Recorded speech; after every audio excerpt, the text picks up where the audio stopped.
ଖରା ଦିନ ହେଲା ମାନେ ଆମ ଗୋଲାପ ଗଛରେ କଢ଼ ଗୁଡ଼ାକ ବହୁତ ଛୋଟିଆ ଆସେ ଆଉ ତା ସାଥିରେ ଫୁଲ ଗୁଡ଼ା ବି ଏମିତି ଛୋଟିଆ ଛୋଟିଆ ଫୁଲ ଫୁଟେ।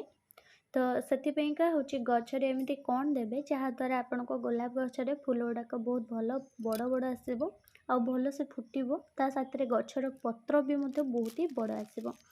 ଏଇଠି ମୁଁ ଦୁଇଟା ସାର ଆପଣଙ୍କୁ ଦେଖେଇବି। ଗୋଟେ ସାର ପ୍ରଥମେ ଏଇଟା ଦେଖନ୍ତୁ, ଏଇଟା ହେଲା ଅଣୁ ସାର ଆଉ ଗୋଟେ ହେଲା ଜୈବିକ ସାର।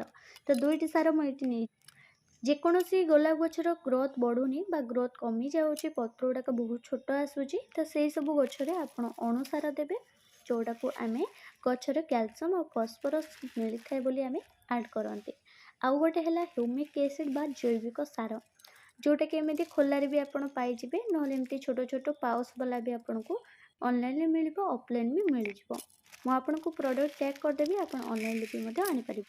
ତ ଦୁଇଟି ଯାକ କିନ୍ତୁ ସମାନ ପରିକା ଦେଖିବାକୁ, ମାନେ ଦୁଇଟି ଯାକ ପୁରା ଏମିତିକା କଳା ରଙ୍ଗ, କିନ୍ତୁ ଗୋଟେ ଆସେ ମୋଟା ଦାନା ଆଉ ଗୋଟେ ଆସେ ସରୁ ଦାନା। ତ ମୁଁ ଆପଣଙ୍କୁ ସାର ପୁରା ବାହାର କରିକି ଦେଖାଉଛି, ତ ଦେଖିପାରୁଥିବେ। ଆଉ ୟାର ଅଧିକା ନୁହଁ, ମାତ୍ର ଏମିତି 4-6ଟା ଏମିତି ଗୁଡ଼ି ଆପଣ ଗଛ ମୂଳରେ ପକାଇବେ। ଅଧିକା ଦେବାକୁ ଜମାରୁ ବି ପଡ଼ିବନି। ଏଇଠି ଗୋଟେ ଦେଖନ୍ତୁ ସାର ଯେଉଁ ଆଣିଲି ଜୈବିକ ସାର, ସେଟା ଦେଖନ୍ତୁ କେତେ ହେଉଛି ମୋଟା, ଆଉ ଯେଉଁଟାକି ଚାମଚର ଯାହାକୁ ଆମେ ଅଣସାର କୁହନ୍ତି, ତ ସେଇଟା କେତେ ସରୁ, ମାନେ କେତେ ପତଳା ଦାନା। ତ ଏମିତି ଦୁଇଟା ଯାକ ପୁରା ଦେଖିବାକୁ ପୁରା ଅଲଗା। ତ ମାସ ଅନୁସାରେ ବ୍ୟବହାର କରିଥାନ୍ତି ଏ ସାର। ବେଶୀ କରି ଶୀତ ଦିନ ଆଉ ଖରା ଦିନରେ ଏ ଗଛର ଗ୍ରୋଥ୍ ଧୀର ଯେହେତୁ ହେଇଥାଏ, ସେଥିପାଇଁକା ଗୋଲାପ ଗଛରେ ଶୀତ ଦିନରେ ତ ଭଲ ଗ୍ରୋଥ୍ ହେଇଥାଏ, କିନ୍ତୁ ଖରା ଦିନରେ ବହୁତ ହି ଧୀର ହୋଇଥାଏ। ତ ସେଥିପାଇଁ କ'ଣ କରିବେ, ଏମିତି କିଛିଟା ହ୍ୟୁମିକ୍ ଏସିଡ଼୍ ବା ଜୈବିକ ସାର ଆପଣ ଏମିତି ନେବେ, ଅଳ୍ପ କିଛି ଦାନା ଏମିତି ମାଟିରେ ପକାଇଦେବେ। ଗଛର ମାଟିକୁ ଖୁସେଇବା ଦରକାର ପଡ଼ିବନି, କି ଗଛକୁ କୌଣସି ଆପଣ କୁଡ଼ା ଖୁସା କରିବାକୁ ପଡ଼ିବନି।